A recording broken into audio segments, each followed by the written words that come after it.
मैं यही कहूँगा कि जब उनसे कोई काम सपरता है नहीं ऐसा बुनकरों के मतलब कि सहयोग के लिए, तो उनको इस्तीफा दे देना चाहिए। इस्तीफा दे देना चाहिए। क्या आशीष जमाल को इस्तीफा दे देना चाहिए? बिल्कुल देना चाहिए। नहीं हो रहा है, जब सब सरकार कर रही है, तो अब क्या कर रहे हैं बैठ के वहाँ पे? इकबाल इस्तीफे की मांग हो रही है अर्शद नहीं जमाल। सही है, जो भाई जो कुछ ही नहीं कर रहा है, सब सरकार कर रही है, तो फिर इनके रहने की क्या जरूरत है? हाँ, इनके क्या रहने की जरूरत है? चेयरमैन साहब से मैं एक आग्रह करता हूं कि अगर आप मऊ की जनता से, मऊ के बुनकरों से अगर आपको प्यार है, तो इस सौकर प्रणाली जो बढ़ करके आई है, आप त्याग पत्र दे करके रोड पे आइए, एक आंदोलन का रूप तैयार किया जाए और उसके खिलाफ यहाँ से लेकर लखनऊ तक लड़ा जाएगा। यानी अगर इसको लागू करने से रोक नहीं सकते तो इस्तीफा दीजिए और लड़ाई इस्तीफा दीजिए। मुख्यमंत्री थे अब्दुल रहमान अंतोले साहब, एक मामला आया था उनके कार्यकाल में, उन्होंने कहा कि ये हमारी कमी है, ये जनता के खिलाफ जा रहा है, उन्होंने त्याग पत्र दे दिया। अगर ये जनता के हितैषी हैं तो मैं चाहता हूं कि अगर अरशद जमाल त्याग पत्र दे दें, 2000 लोगों के साथ अरशद जमाल के पीछे मैं आंदोलन के लिए, बुनकरों के लिए तैयार हूं लड़ने के लिए। मंत्री जी को केवल खुश करने के लिए कि इनके मंत्री जी से खुश हो जाएं। अभी और जिलों में भी मुझे नहीं मालूम कहाँ लागू है। अभी हम लोग की प्रथम नगर पालिका आजमगढ़ आती है, लेकिन आजमगढ़ में नहीं लागू हुई है। सबसे पहले मऊ लागू किया गया है, ताकि अगर मंत्री जी अगर अन्य जिलों में लागू करें और कुछ कहा जाए तो इनको बोलने का मौका रहे कि हमने पहले अपने ज़िले में लागू किया है। और इसमें इनका खेल ये है कि किसी सभासद को जानकारी नहीं है, ये अपने मन से प्रकाशन किए, अपने मन से सब लागू भी कर दिए हैं। तो वो तो कह रहे हैं मुझे भी जानकारी नहीं थी, ईओ ने लागू कर दिया। वो इतना मदारी आदमी है ना कि हम क्या बताएं, हम लोग उसके करीब में रह के देख चुके हैं। अब हम क्या कहें, वो तो चेयरमैन लायक है ही नहीं, हम तो चेयरमैन मानते ही नहीं। सुन लिए साहब, एकदम मैं कह दे रहा हूँ, मदारी आदमी है वो। अब इसे हम आपसे क्या कहें। स्वागत है आपका PLL न्यूज़ में, आपके साथ मैं हूं शादाब काज़मी और अभी मैं मौजूद हूं मऊ नगर पालिका क्षेत्र में आने वाले इलाके खीरी बाग में। और यहां पर अगर कैमरा पर्सन से अनुरोध करूंगा वो तस्वीरें दिखाएं। यहाँ पर तमाम जो यहाँ के आम नागरिक हैं वो मौजूद हैं और आम नागरिकों की प्रतिक्रिया हम लेंगे आज मऊ नगर पालिका द्वारा जो स्वकर निर्धारण प्रणाली मऊ नगर क्षेत्र में लागू की गई है, आखिर उस पर किस तरह की प्रतिक्रिया निकल कर जनता के बीच से आ रही है। लेकिन सबसे पहले मुझे लगता है आप में से जो लोग नहीं जानते होंगे उनको समझा दूं कि आखिर स्वकर निर्धारण प्रणाली है क्या। जैसा कि चेयरमैन साहब बता रहे कितनी लाभकारी योजना है, आप स्वयं से अब अपने कर का निर्धारण करेंगे तो किस तरीके से आप कर का निर्धारण करेंगे। एक किराया दर तय की गई है और उस दर को प्रकाशित किया गया है समाचार पत्रों में। इसका जो डायरेक्शन जारी हुआ उसके बाद स्वकर निर्धारण प्रणाली जब लागू हुई तो उसमें आपने दरों को देखा होगा, वो स्क्रीन पर भी मैं दिखा देता हूं पेपर की कटिंग, कि ये दरें हैं अलग अलग इलाकों में जो किराया दर है ये, और प्रतिवर्ग स्क्वायर फिट के हिसाब से ये जोड़ी जाएगी। इसमें अलग अलग रेट तय है, जैसे 60 पैसा मिर्ज़ाहादीपुरा में अगर 9 वर्ग फिट का जो माफ़ कीजिएगा 9 मीटर का, 9 से 0 मीटर का जो रास्ता होगा उस पे अगर पक्का निर्माण आप कराते हैं RCC भवन छत के साथ, तो उसका जो कीमत किराए की दी गई है नगर पालिका के द्वारा, वो दी गई है 60 पैसा। सबसे जो चौथा स्लैब है सबसे छोटा वाला, उसकी मैं बात कर रहा हूँ। उसमें अगर मैं बताऊँ आपको, आपका एक मंडे में मकान है और वो डबल स्टोरी बना हुआ है, यानी कितना हो गया एक मंडा 2440 स्क्वायर फिट, और उस डबल स्टोरी है तो ऐसे हो गया वो 4880 स्क्वायर फिट, यानी 4880 स्क्वायर फिट। अब इसमें 20% डिडक्शन हो जाएगा, कटौती हो जाएगी, यानी जो आपका यूज़ में इलाका नहीं होता सीढ़ी वीढ़ी, वो 20% डिडक्शन हो जाएगा, वो माइनस कर दिया। तो अब ये हुआ 3904। अब 3904 में से आप इसको मल्टीप्लाई कर दीजिए, 60 पैसा आप उससे मल्टीप्लाई कीजिए और फिर उसको मल्टीप्लाई कर दीजिए 12 महीनों में, तो ये कितना हो गया 28,109 रुपये। अब ये 28,109 रुपये जो निकल के आ रहा है, ये नगर पालिका द्वारा दी गई जो रेंटल वैल्यू है उस क्षेत्र की, उसके हिसाब से ये 28,109 रुपये ये रेंटल वैल्यू आ गई। एक साल का ये निकल आया आपका किराया दर। और अब इस पर आपको 17% टैक्स लग जाएगा, यानी 10% हाउस टैक्स और 7.5% वाटर टैक्स लगेगा। और अब इसके बाद ये जो इसका टैक्स आपको देना होगा वो होगा 4,919 रुपये। मैंने इसलिए आपको समझाया, क्योंकि बहुत सारे लोग इसको समझ भी नहीं पा रहे थे। और एक पत्रकार से, जब एक पत्रकार ने चेयरमैन अरशद जमाल से इसको लेकर सवाल किया तो वो उल्टे उस पर भड़क गए, उससे सवाल करने लग गए। हालांकि जाहिर सी बात है पत्रकार को मालूम रहा होगा, लेकिन पत्रकार को मालूम है या नहीं मालूम है, उसमें भटकाने के बजाय जनता के सवालों का आपको जवाब देना चाहिए कि आखिर क्या मजबूरी थी। आपने अपने बयान में तस्करा किया कि पूर्व पालिका अध्यक्ष यानी एक नेताजी कह रहे हैं कि उन्होंने अपने दौर में लागू नहीं होने दिया। आपने एक आदेश की कॉपी भी दिखाई कि 2024 में ये आदेश आया है, तो इससे पहले चेयरमैन ने लागू या खारिज कैसे कर दिया। और फिर अपने दूसरे बयान में आप कह रहे हैं कि 2010 में स्वकर निर्धारण प्रणाली को लेकर सरकार ने जो आदेश दिया था जारी करने के लिए, लेकिन बोर्ड में वो पास नहीं हो सकी। तब बोर्ड को अख्तियार था, बोर्ड में नहीं पास हो सकी, नहीं लागू हुई तैयब पालकी के कार्यकाल में। फिर दूसरा कार्यकाल आया शाहिना अरशद जमाल का, और उनके कार्यकाल में भी ये लागू नहीं हो सकी। फिर उसके बाद तैयब पालकी के कार्यकाल में दोबारा जब ये प्रस्ताव आया तो बोर्ड ने इसको पास नहीं किया।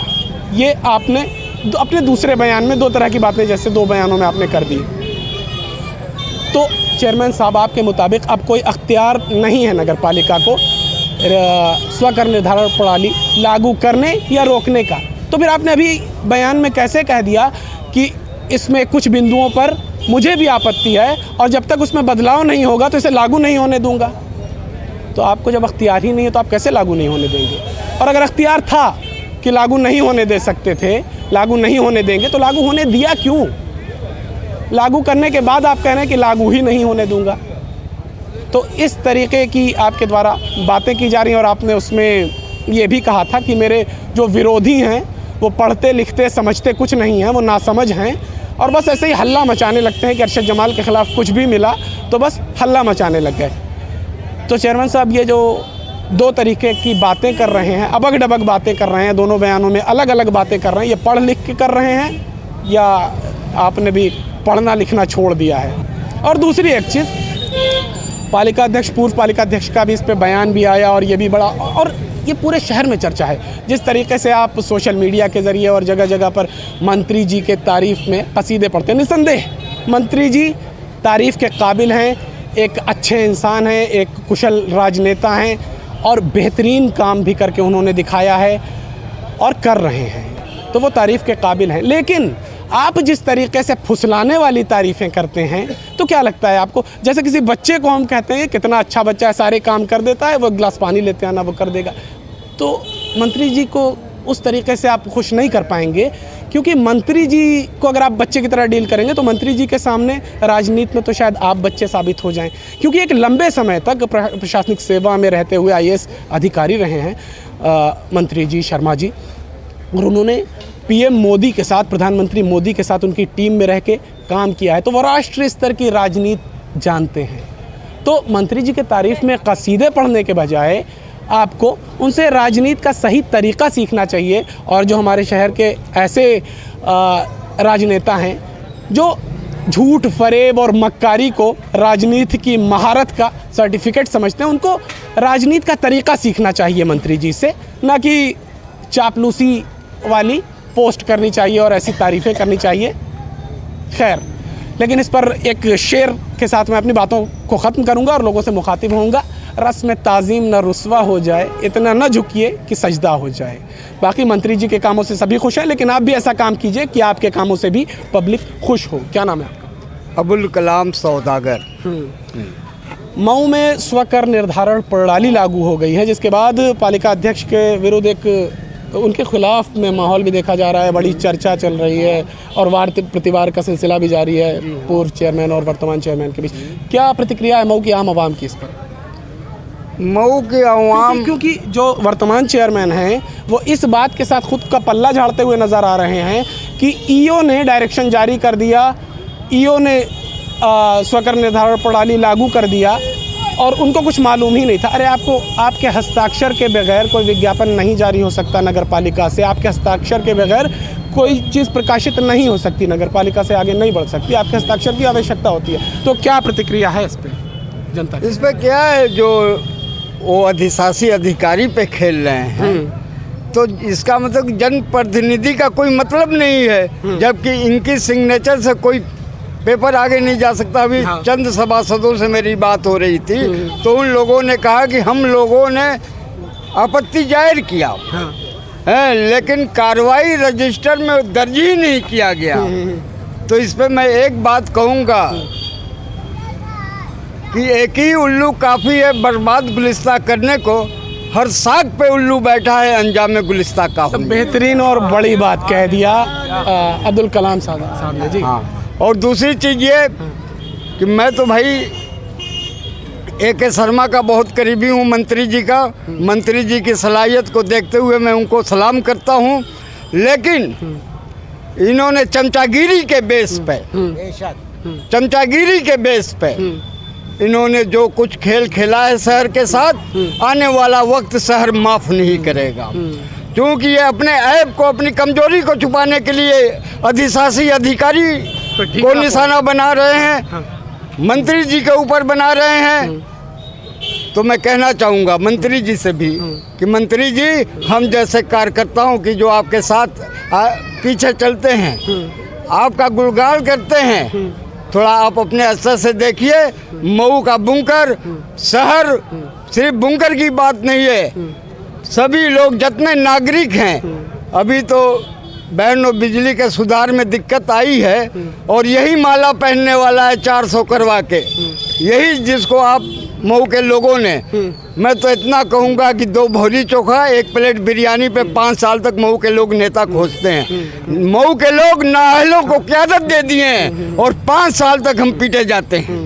इसलिए मंत्री जी आप अपने स्तर से भाजपा के कार्यकर्ता हैं, भारतीय जनता पार्टी के कार्यकर्ता हैं, तो यहाँ पर मैं एक और बात मेंशन करना चाहूँगा। अरशद जमाल चुनाव के वक्त किस तरीके की परिस्थिति बन गई और भारतीय जनता पार्टी को हराने के नाम पे ये चेयरमैन बने अरशद जमाल, परिस्थितियों का चेयरमैन भी कहा जाता है, और अब भारतीय जनता पार्टी के तारीफ में, मंत्री जी की तारीफ में कसीदे पढ़ रहे हैं। तो पहले तो जनता को गुमराह किया, दिखाया कितने बुरे हैं, अगर भाजपा आ जाएगी तो न जाने क्या हो जाएगा, और अभी आप चुनाव जीतने के बाद किस तरीके की छवि आप देखिए। जो पद अधिकारी होते हैं किसी निकाय के, इसके उसके, वो सरकार जिसकी होती है उससे तालमेल बना के चलते हैं। तालमेल बनाने में समस्या नहीं, इतनी चमचागिरी नहीं करना चाहिए जितना अवाम बर्दाश्त न कर पाए। तो देखिए, भारतीय जनता पार्टी के एक कार्यकर्ता हैं अब्दुल कलाम जी, जिन्होंने क्या कहा, चेयरमैन साहब को गौर करना चाहिए। आपका क्या नाम है? मोहम्मद हसनैन अंसारी। क्या नाम है? मोहम्मद हसनैन अंसारी नाम। स्वकर प्रणाली जो लागू हुई है, इस पर क्या प्रतिक्रिया है मऊ की जनता? प्रतिक्रिया क्या है, जनता इनसे नाखुश है, इन चेयरमैन से। जनता बहुत परेशान है, जनता का कारोबार जो नहीं चल रहा है, खुद खाने के लिए परेशान है। ये अपना जो है मिशन लागू कर रहे हैं, चाहे वो किसी के जरिए चमचागिरी करते हो, चाहे कुछ भी करते हो। वो कह रहे हैं कोई ऐसे हल्ला मचाया जा रहा है जैसे मऊ में मार्शल लॉ लागू हो गया। मार्शल लॉ क्या लागू होगा, ये तो चला ही रहे हैं इनका। कोई बात ही नहीं है, छोटी बात, एकदम छोटी बात क्या करना। आवाम इनके कारनामों को खूब अच्छी तरह जान रही है, पहचान रही है। तो भले मार्शल लॉ मऊ में न लागू हुआ हो, लेकिन एक रोज़ कमाने खाने मजदूरी करने वाले बुनकर रहते हैं मऊ में, और उन बुनकरों के लिए जो रोज़ कमाने खाने वाले लोग हैं, मामूली सी आमदनी होती है, आपकी तरह बड़े घरों बड़े मकानों में नहीं रहते हैं, जिनको इससे आपको नहीं फ़र्क पड़ता होगा शायद, लेकिन उनको बहुत फ़र्क पड़ता है। जो छोटा तबका है, जो गरीब लोग हैं, जो असहाय लोग हैं, जो मज़दूर हैं, जो बुनकर हैं। तो हमें अभी बोर्ड के मेंबर्स भी मिल गए, 2 सभासद लोग यहाँ पर मौजूद हैं, जिनसे अब मैं सीधा मुखातिब होऊंगा और जानूंगा उन बातों में कितनी आखिर सत्यता है अरशद जमाल की। उनके मुताबिक बोर्ड को कोई अख्तियार ही नहीं रह गया है अब, और सब कुछ उनकी जानकारी के बगैर ही खुद ब खुद ईओ ने अपने से सब कर डाला और स्वकर प्रणाली लागू हो गई। अपना परिचय दे दें। जी, खुर्शीद कमाल। ऐसे हो गए, खड़े हो जाए लाइटिंग से। हाँ। जी, खुर्शीद कमाल, वार्ड नंबर 38, छितनपुरा से सभासद प्रतिनिधि हैं। जी जी। रुबिया खुर्शीद कमाल के नाम से सभासद हैं। तो आप थोड़ी नगर पालिका की व्यवस्थाओं से जाहिर सी बात है वाकिफ़ होंगे आप लोग। बिल्कुल, नगर पालिका की व्यवस्था से इतना वाकिफ़ हैं हम लोग कि ये बुनकर बाहुल्य क्षेत्र है। अभी बुनकर बेचारा इतना परेशान है कि यहाँ पर आमदनी का ज़राए इनका साड़ी व्यवसाय है, और ये 6 लोग मिल करके एक परिवार में 2 साड़ियाँ चलाते हैं, और 2 साड़ी का एक दिन में 400 रुपया मजदूरी मिलती है। 400 रुपया मजदूरी मिलती है तो 12,000 रुपया महीना कमाते हैं। पूरे दुनिया में ऐसा कोई मजदूर गरीब नहीं है जो 100 रुपये से ज़्यादा कमाता हो। 6 आदमी हैं, 6 आदमी 2000 रुपया भी नहीं कमा पाते हैं महीने में। तो बताइए एक दिन में 40-50 रुपया का काम करने वाला 3 वक्त की रोटी कैसे व्यवस्था करेगा। अभी तो उसके बाद बिजली विभाग के लोगों का तांडव था, इतना तांडव था कि घरों में सीढ़ी लगा करके घुस रहे थे लोग। और जिनको हम लोगों ने अपना प्रतिनिधि बनाया, जिनको हम लोगों ने अपना नेता बनाया, वो लोग एसी रूम में बैठ करके कह मार के हंस रहे थे। अब बुनकर समाज रो रहा था। उस पीरियड में हमारे वार्ड में बिजली विभाग के लोग आकर के छापा मारे।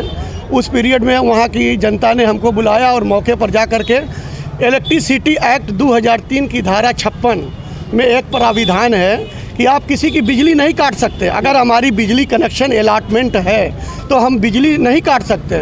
उसके लिए आपको नोटिस जारी करना पड़ेगा, फिर उसके बाद आप लाइट काटेंगे कि अगर उनका ओवरलोडिंग है तो आप ओवरलोडिंग की नोटिस जारी करिए, और अगर उससे भी ज़्यादा विदाउट कनेक्शन है तो आप लाइट काट सकते हैं। लेकिन कनेक्शन होने के बावजूद बुनकर समाज के लोगों की लाइट को काटा गया। दिन भर तांडव किया गया और रात में समझौता करके पैसा ले लेकर के मामला फ्रीज कर दिया गया। तो इसके लिए हम लोग बहुत ज़्यादा, चूँकि हम लोग छोटे लोग हैं, हम लोग छोटे एरिया की जिम्मेदारी निभाए हैं। जो शहर के बड़े नेता हैं वो खुलकर सामने नहीं आ रहे हैं, इससे हम लोगों को बहुत आक्रोश है। स्वकर प्रणाली भी अब आ गई है। बिजली विभाग की बेशक लगातार बुनकरों के लिए एक समस्या बना हुआ था, बिजली विभाग का लगातार इस तरीके से जो कार्रवाइयाँ चल रही थी। अब इसी बीच स्वकर प्रणाली लागू कर दिया है मऊ नगर पालिका ने। इस पर क्या कहेंगे, क्या प्रतिक्रिया? देखिए, स्वकर प्रणाली जैसे चेयरमैन साहब कह रहे हैं कि डायरेक्ट गवर्नर के आदेश से हो गया है, लेकिन नगर पालिका अधिकार अधिनियम 1916 में कहीं ऐसा प्राविधान नहीं है कि बोर्ड की बैठक में ईओ का अधिकार हो। ये तो सबसे पहला झूठ बोल रहे हैं चेयरमैन साहब। हम बात करते हैं अंदर की तरफ, हम चलें, आप बोलते रहिए, आप आगे चलें। चेयरमैन साहब इतना झूठ बोल रहे हैं कि हमारा अधिकार नहीं था बोर्ड में, ईओ ने पास कर दिया। ईओ का कोई अधिकार ही नहीं है बोर्ड में।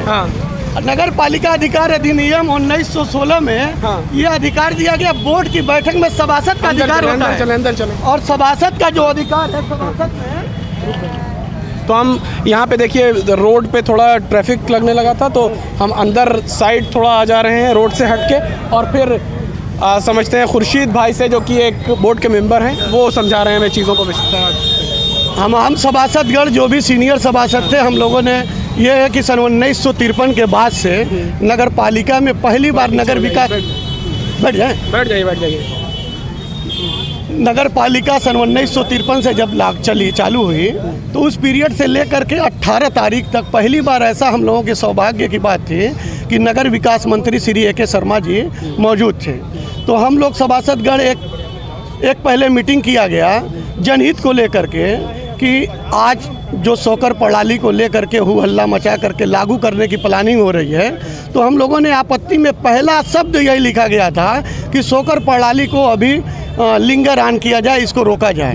लेकिन उस आपत्ति को देने के बाद बोर्ड में एक एबिट्स बुक होती है जिसको कार्रवाई रजिस्टर कहा जाता है। उस कार्रवाई रजिस्टर के लिए हम एक डेलीगेशन के रूप में 7 सभासद, सलाम सामियाना थे, नसीम मिंबर थे, सालिम थे, मैं था, मोहम्मद भाई थे और गौतम भाई थे और मदन भाई थे। हम सभासदगण अधिशासी अधिकारी से मिले एक डेलीगेशन के तौर पर कि ये स्वकर प्रणाली जो आपने लागू कर दिया है, अचानक इसमें क्या ज़रूरत थी कि इतना तेजी आप लोगों ने ला दी। अभी इसको रोके होते, इस पर विचार विमर्श हुआ होता, इसमें कुछ कम करके कुछ लड़ाई लड़ा जाता, हो सकता है कि माननीय मंत्री जी को दया आ जाती और हमारा बुनकर को कुछ आसानी हो जाती। लेकिन इसमें सबसे बड़ा काम नगर पालिका चेयरमैन अरशद जमाल ने तुरंत उसको स्वीकृत कर दिया। और जब हम लोग कह रहे हैं उसमें मेरा कोई दखल ही नहीं बोल रहे हैं, अगर उनका दखल नहीं होता तो पेपर में अलॉटमेंट कैसे हुआ? बगैर अध्यक्ष के आदेश के कोई पेपर में कोई इश्तेहार छप ही नहीं सकता है। देखिए, चेयरमैन साहब के अंदर एक तो खासियत है कि ये गलती से सच बोलते हैं। हाँ, ये गलती से सच, आज जब सच बोल लेते हैं तो उसका प्रायश्चित भी करते हैं। झूठ तो एकदम अंबार है, झूठ का अंबार इनके अंदर है। अभी क्या बोले हैं, सबसे बड़ी बात है कि देखिए मुस्लिम समाज में धोखेबाज से बचने के लिए हिदायत दिया गया है। और धोखा का मतलब कि पूरे दुनिया में सबसे बड़ी धोखेबाज कौम यहूदी है, सबसे बड़ी। मैं इनको ये नहीं कह रहा हूँ किसी कम्युनिटी को टारगेट मैं नहीं कर रहा हूँ, लेकिन ये धोखा जो देते हैं आवाम के लिए, कहते हैं कि हम आवाम के लिए लड़ेंगे। जब आपको लड़ना था तो आप सिग्नेचर क्यों करके उसको स्वीकृति प्रदान किए? जब आपको लड़ना था तो आप सिक्योरिटी क्यों ढोंग रच रहे हैं आवाम के सामने, जब आवाम जगह जगह उनसे सवाल कर रही है कि अरे चेयरमैन साहब तुमको वोट दिया अगर यही खातिर कि तुम हमन के साथ अन्याय करो है, तो कह रहे हैं कि मैं कहाँ अन्याय की, मैं तो तोरे सतवा लड़ा के लिए तैयार हो, चल कहाँ चला का लड़ा का। जो बोर्ड में पावर था आपको, इसको अभी आप स्वीकृत नहीं करते हैं। हम सब मिल करके अब बहुत बड़े जंग, ये गाइडलाइन 2 बार आ चुकी है। पिछली बार मैं सभासद था तब भी आई थी, लेकिन उसको हम लोगों ने कहा कि नहीं भाई, अभी हमारा बुनकर गरीब परिवार है, वो टैक्स कहाँ से दे पाए, खाने को मोहताज है, वो कहाँ से दे पाएगा। तो उस पर हम लोग उस बार भी रोक दिया गया था। इसके पहले तैयब पालकी साहब थे, तो हमको पता चला कि उस पीरियड में भी आया था, उन्होंने भी रोक दिया। तो अभी भी रोकने का ऐसा नहीं था कि रोक देते तो इनको फांसी की सजा हो जाती। देखिए, अभी भी अध्यक्ष को अधिकार है, एक धारा है अनुच्छेद 1916 की धारा 13, 14 और 81 या 82, मैं स्पष्ट नहीं हूँ, इसमें चेयरमैन को अधिकार है कि वो किराया दर कम कर सकते हैं। लेकिन इसमें पता चला है कि जो गाइडलाइन आई है उसमें 10% कम करने का अधिकार है, 10% कम करने का अधिकार है। लेकिन इसमें GIA रिपोर्ट होगी। जैसे उन्होंने अपने एक बाइट में कहा कि आपको एक फॉर्म दे दिया जाएगा और उस फॉर्म में आप अपने घर का कितना रूम है लिख करके दे दीजिए। अब जैसे मान लीजिए कि ठीक है, मेरे घर में 2 रूम है, अब मैं 1 रूम लिख करके दे दिया मान लीजिए अपने बचने के लिए, और कोई आपत्ति पड़ गई तो मेरे ऊपर 419, 420, 467, 468, 471 का मुकदमा दर्ज हो जाएगा। फिर क्या होगा कि चेयरमैन से समझौता होगा। चेयरमैन कहेगा तम होकर वोट नहीं देवे तो मैं तोरी ज़िंदगी बर्बाद कर दूं, जैसा कि पहले कई लोगों की मैं ज़िंदगी बर्बाद कर चुके हूँ। जे मोरे खिलाफ जाता हूँ उनकी मैं धज्जी उड़ा कर रख देता हूँ। ये चेयरमैन की कहावत है। चेयरमैन का पहला मनसा, कसम खा के कह रहा हूँ कि उसने अपनी ज़बान से कहा है कि जो मेरे खिलाफ जाएगा, जब शहर का माहौल ख़राब होगा उसका नाम मैं पुलिस को दे करके फंसवा दूंगा। ये मैं अल्लाह रसूल जान के ये बात कह रहा हूँ, ये मेरे सामने की बात है। ये आपकी व्यक्तिगत बातें हैं। हाँ, अब उसके बाद चेयरमैन साहब से मैं एक आग्रह करता हूँ कि अगर आप मऊ की जनता से, मऊ के बुनकरों से अगर आपको प्यार है तो इस सौकर प्रणाली जो बढ़ करके आई है, आप त्याग पत्र दे करके रोड पे आइए, एक आंदोलन का रूप तैयार किया जाए और उसके खिलाफ यहाँ से लेकर लखनऊ तक लड़ा जाएगा। यानी अगर इसको लागू करने से रोक नहीं सकते तो इस्तीफा दीजिए और इस्तीफा दीजिए। मुख्यमंत्री थे अब्दुल रहमान अंतोले साहब, एक मामला आया था उनके कार्यकाल में, उन्होंने कहा कि ये हमारी कमी है, ये जनता के खिलाफ जा रहा है, उन्होंने त्याग पत्र दे दिया। अगर ये जनता के हितैषी हैं तो मैं चाहता हूं कि अगर अरशद जमाल त्याग पत्र दे दें, 2000 लोगों के साथ अरशद जमाल के पीछे मैं आंदोलन के लिए, बुनकरों के लिए तैयार हूँ लड़ने के लिए। बड़ी बात आपने कह दिया। और यहाँ पे एक और सभासद मौजूद हैं, क्या नाम है आपका? जी, मोहम्मद आदिल अंसारी। सभासद प्रतिनिधि हैं आप? जी, सभासद प्रतिनिधि, वार्ड नंबर 45, रघुनाथपुरा। मैं चाहूँगा संक्षिप्त में विस्तार से आप समझा दें जो पूरा विवाद ये चल रहा है नगर पालिका में, खासकर जो पालिका अध्यक्ष हैं अभी बड़े विवादों में घिरे हुए हैं, स्वकर प्रणाली लागू हो गई है, इस पूरे प्रकरण को लेकर क्या? सबसे पहले तो समझने की बात यह है कि स्वकर प्रणाली है क्या। लोग इसी में उलझे हुए हैं कि वो कह रहे हैं कि हमारे विरोधी जो है मतलब गलत प्रचार कर रहे हैं। अभी हमको समझना चाहिए कि स्वकर प्रणाली जो लागू किए हैं उसमें जैसे कि आमतौर पे जो घरों पे टैक्स लगता है, टैक्स से संबंधित मामला है। पहले था कि जहाँ हम 240, 220 या 250 रुपये टैक्स जमा करते थे, अब वो हमें 2500 रुपये टैक्स जमा करना है सालाना। उसका 10 गुना स्थिति बढ़ रही है इस समय। और इसमें भी खेल किए हैं कि मंत्री जी को केवल खुश करने के लिए कि इनके मंत्री जी से खुश हो जाएं। अभी और जिलों में भी मुझे नहीं मालूम कहाँ कहाँ लागू है। अभी हम लोग की प्रथम नगर पालिका आजमगढ़ आती है, लेकिन आजमगढ़ में नहीं लागू हुई है। सबसे पहले मऊ लागू किया गया है ताकि अगर मंत्री जी अगर अन्य जिलों में लागू करें, कुछ कहा जाए तो इनको बोलने का मौका रहे कि हमने पहले अपने ज़िले में लागू किया है। और इसमें इनका खेल ये है कि किसी सभासद को जानकारी नहीं है, ये अपने मन से प्रकाशन किए, अपने मन से सब लागू भी कर दिए हैं। तो वो तो कह रहे हैं मुझे भी जानकारी नहीं थी, ईओ ने लागू कर दिया। वो इतना मदारी आदमी है ना कि हम क्या बताएं। हम लोग उसके करीब में रह के देख चुके हैं। वो कहते रहे कि गलती से सच बोल देता है आदमी। कभी अगर उसके ज़बान से सच बोल, अफसोस होगा कि मैंने सच बोल क्यों दिया आज। तो जो स्थिति है, पहले बुनकर ऐसी झेल रहा है। आप देखिए, हम लोग क्या नाम है बिजली के मामले में इसी तरह परेशान है। आप चले जाइए, क्या नाम है कि बिजली बिल जमा करने हैं, पहले था कि 400 रुपये जमा करना है। उन्होंने खुद ही वीडियो बना के जो जारी किया था, तो उन्होंने कहा कि हमने बुनकरों का मामला हल करा दिया है, उसमें 400 रुपये महीने जमा करना है। और खुद उन्होंने कहा कि मैंने जो प्रस्ताव दिया था मंत्री जी ने उसको मंजूर कर लिया है। लेकिन हुआ क्या कि बाद में लगभग साल भर 2 साल बीतने के बाद बिजली विभाग वाले इतनी बुरी तरह आज हम लोग को परेशान किए हैं कि कोई सीढ़ी ला के कूद के चेक कराए, कोई कहीं से चेक खुद के चेक कर रहा है, लेकिन ये आदमी एक शब्द बोलने को तैयार नहीं है। जब इनसे पूछा गया कि आप तो कह रहे थे हमने 400 करा दिया और 800 करा दिया, तो ये कह रहे हैं कि सरकार ने लागू कर दिया। ये मतलब सारा खेल करने के बाद सब कुछ सरकार पे ठीकरा जब फोड़ देते हैं। मामला बिगड़ जा रहा है तो एक सरकार तरफ पे मंत्री जी बोल की रहे खूब हैं। तारीफ करते हैं, फिर उसके बाद उसका भी जो सारा ठीकरा होता है, स्वकर प्रणाली लागू हो रही है, वो सब कुछ सरकार पे सबका ठीकरा फोड़ देते हैं कि जो भी अच्छा होगा तो माला पहनने के लिए आगे आएंगे अरशद जमाल, और अगर कुछ किसी चीज़ से जनता विरोध करेगी किसी चीज़ का, तो वो सारी चीज़ों के लिए जिम्मेदार है सरकार। अरे आप भूल गए, अभी कुछ दिन पहले इनकी वीडियो वायरल हुई थी, ये अधिकारियों के सामने क्या कह रहे हैं कि ये बुनकरों को ताज़ा गोश्त खाने की बीमारी है। मतलब अगर हम ताज़ा गोश्त खा रहे हैं तो भी हमारी बीमारी है।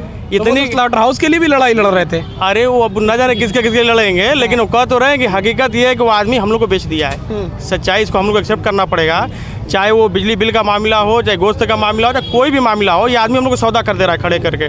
और हम लोग इस बात को समझ नहीं रहे हैं कि हम उनके लिए लड़ रहे हैं, सब कर रहे हैं, लेकिन लास्ट में नतीजा ये आ रहा है कि हम लोग परेशान हो रहे हैं।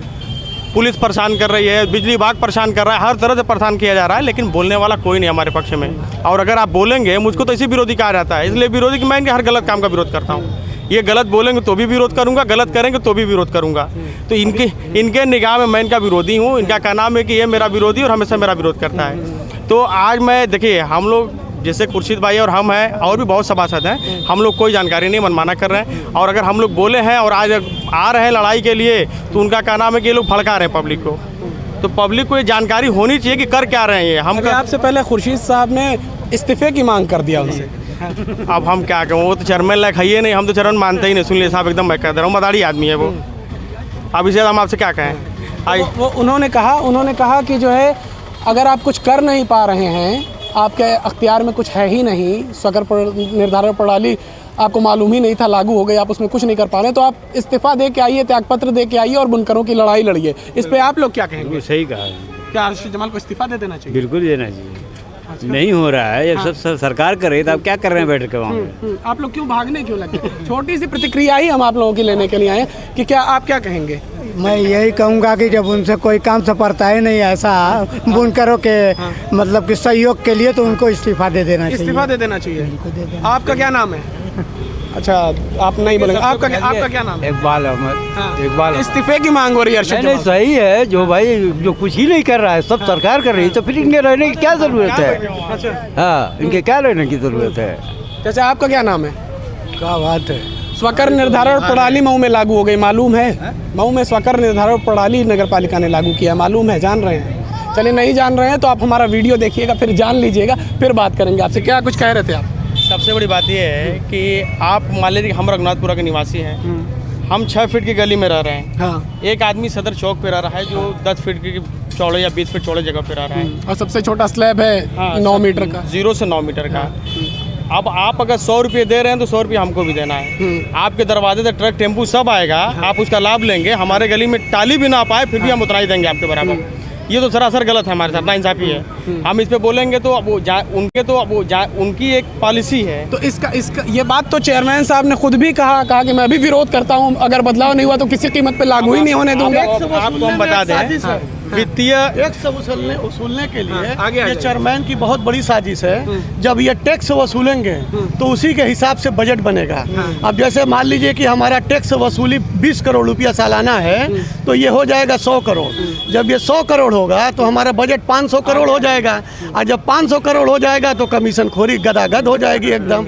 नोट गनने के लिए मशीन रखना पड़ेगा, लोगों को बैक डोर में बेसमेंट में बैठा के गिनती कराना पड़ेगा। मकसद तो ये है कि आने वाले कल में अब उनका राजनीतिक करियर तबाह हो रहा है, तो उसने सोचा कि यही लागू करके और जितना कमीशन खोरी है कर लिया जाए। इसके बाद अब मौका देगी नहीं जनता, ये असल मचक्कर है। तो क्या लग रहा है, अब मौका नहीं देगी जनता? देखिए, वो तो जनता का मामला है, जनता को फिर समझ जाएगा तो फिर मौका देगी, उसमें तो हम कुछ नहीं बोल सकते। लेकिन जो सही बात है वो जनता के सामने आनी चाहिए। चाहे आज स्वकर प्रणाली का मामला हो, इससे पहले बिजली बिल का मामला हो, या जो भी मुद्दे रहे हैं, और हम लोग देखिए खुल के हमेशा बोले हैं। अब आज जो ये 0 से 9 मीटर वाला मामला है, इसमें सरासर गलत हो रहा है। और जब इनकी बात आई तो अगर हम सरकार से लड़ाई लड़ेंगे। ये आपको जानकारी होनी चाहिए कि नगर पालिका का वित्तीय और प्रशासनिक पावर चेयरमैन के हाथ में होता है। अगर चेयरमैन चाह दे तो लागू हो ही नहीं सकता। वो ज़बरदस्ती बातें कर रहे हैं कि मतलब कि सरकार दबाव बना रही, सरकार ज़बरदस्ती कर रही है, तो ये सरासर हम लोग को गुमराह करने का काम कर रहे हैं। और इनका हमेशा यही मोटिव रहा है कि हमेशा मतलब कि कितना ज़्यादा हम कमा के रख लें, इनका ये टारगेट रहा है। जितने भी ठेके हो रहे हैं नगर पालिका में, आप मालूम कर लीजिएगा, ठेकेदार रोते हम लोग के पास आके कि मेंबर साहब इतना वहाँ दे दिए, इतना वहाँ दे दिए, कैसे हम लोग काम करें। कमीशन खोरी चल रही बिल्कुल खुलेआम एकदम ले रहे हैं। अगर हम लोग कह दे कह रहे हैं थोड़ा अच्छा काम कर दो, बढ़िया ईटा लगाओ, बढ़िया मसाला लगा दो, तो वो बता देंगे कि 18% वहाँ दे रहे हैं, 10% उनको दे रहे हैं, 5% उनको दे रहे हैं, तब वो काम मिल रहा है। कैसे हम अच्छा काम करेंगे। ये खुलेआम डकैती पड़ी हुई नगर पालिका। तो ये नई प्रणाली लागू किए हैं। इसमें एक चीज़ है कि आप प्रति ज़मीन पे भी आउट टैक्स लगा सकते हैं। मान लिया आप पहले था कि आप एक कमरा जब तक नहीं बनाएंगे तब तक नहीं लगेगा, लेकिन अब आप जो कहीं खाली प्लाट पड़ा हुआ है तो आप नगर पालिका कर्मचारियों को मिला लीजिए। जैसे आज भूमाफिया कर रहे हैं, किसी की भी ज़मीन पर आउट टैक्स लगवा के और आउट टैक्स से रजिस्ट्री कर दे रहे किसी और को ज़मीन, उसमें जो गरीब आदमी परेशान हो रहा है। तो इसमें इन्होंने वो भी लागू किया है कि आप खाली ज़मीन पर भी आउट टैक्स लगवा सकते हैं। तो आप कोई भी इस तरह का भूमाफिया मजबूत आदमी जो है, किसी भी गरीब आदमी के ज़मीन पर आउट टैक्स लगवा को किसी को भी रजिस्ट्री बेच देगा, आप कुछ नहीं कर पाएंगे। ये खुलेआम भूमाफियाओं को भी संरक्षण दे रहा है कि इनको आगे इनको हो सकता है कि कुछ और प्लान रहो इनका। खैर, तो ये तमाम सारे लोग थे और किस तरीके की प्रतिक्रिया आखिर स्वकर प्रणाली को लेकर मऊ के लोगों की है वो हमने आपको दिखाया सुनाया। वीडियो अच्छा लगा तो इसे लाइक और शेयर ज़रूर करिए। चैनल पर नए हैं तो चैनल को सब्सक्राइब कर लीजिए। धन्यवाद।